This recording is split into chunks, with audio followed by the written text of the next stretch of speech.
Hello friends, स्वागत है आपका अपने चैनल स्टडी ग्रुप में।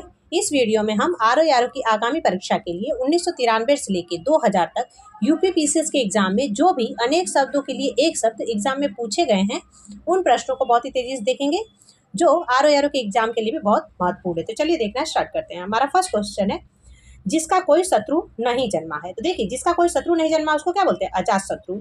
जो किए गए उपकारों को नहीं मानता है तो उसको क्या बोलते हैं? कृतघ्न। कठिनाई से समझने योग्य दुर्बोध। विदेश में वास करने वाला प्रवासी। फिर नेक्स्ट है, जिस पर अनुग्रह किया गया हो। तो जिस पर अनुग्रह किया गया हो उसको क्या बोलते हैं? अनुग्रहित। गुरु के समीप या साथ रहने वाला छात्र तो उसको बोलते हैं अंतेवासी। जो कुछ न जानता हो, जो कुछ नहीं जानता उसको क्या बोलते हैं? अनभिज्ञ या अज्ञ। जिसका निवारण न हो सकता हो तो अनिर्णित। जो अवश्य होने वाला हो, अवश्यम भावी। जो विधि या कानून के विरुद्ध हो उसको बोलते हैं अवैध। क्या बोलते हैं? अवैध। जो शोक करने योग्य न हो उसको क्या बोलते हैं? अशोक्य।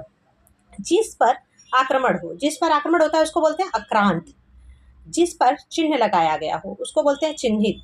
जो किसी पर अभियोग लगाए उसको अभियोक्ता या अभियोगी कहा जाता है। फिर नेक्स्ट है, जिसके समान दूसरा कोई न हो। तो देखिए, जिसके समान कोई दूसरा नहीं होता उसको क्या बोलते हैं? तो उसको अनन्य या अनुपम बोलते हैं।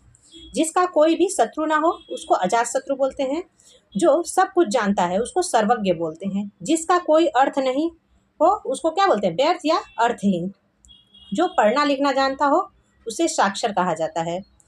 जो उपकार को मानता हो उसको कृतज्ञ कहा जाता है, और जो नहीं मानता उसको कृतज्ञ बोलते हैं, और जो उपकार को मानता है उसको कृतज्ञ बोलते हैं। जिसे जीता ना जा सके। अब जिसको जीता नहीं जा सकता उसको क्या बोलेंगे? उसे बोलेंगे अजेय। अच्छे कुल में जन्म लेने वाला उसको कुलीन या अभिजात कहा जाता है। जो भूमि को धारण करे उसको क्या बोलते हैं? भूधर। जो मृत्यु को जीत ले उसको मृत्युंजय कहा जाता है। जो व्यक्ति विदेश में रहता हो उसे क्या कहते हैं? तो उसे बोलते हैं प्रवासी। जो एक से अधिक भाषा जानता हो बहुभाषाविद। जो युद्ध में स्थिर रहता हो युधिष्ठिर।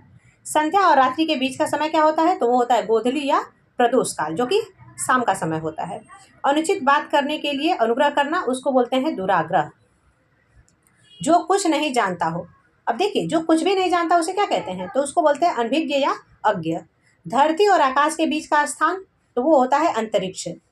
जिसका ज्ञान इंद्रियों द्वारा न हो तो उसको बोलते हैं अतीन्द्रिय। जिसके सिर पर चंद्रमा हो उसको बोला जाता है चंद्रमौली। जिसे बुलाया न गया हो उसको बोला जाता है अनाहुत। क्या बोला जाता है? अनाहुत। जो व्याकरण अच्छी तरह जानता हो व्याकरण। दोपहर के बाद का समय अपराह्न। जिस पर मुकदमा चलाया गया हो अभियुक्त। जो व्यक्ति अधिक बोलता हो उसे वाचाल कहा जाता है। जो मांस न खाता हो। अब देखिए, जो मांस नहीं खाता उसको क्या बोलते हैं? निरामिष। जानने की इच्छा रखने वाला जिज्ञासु होता है।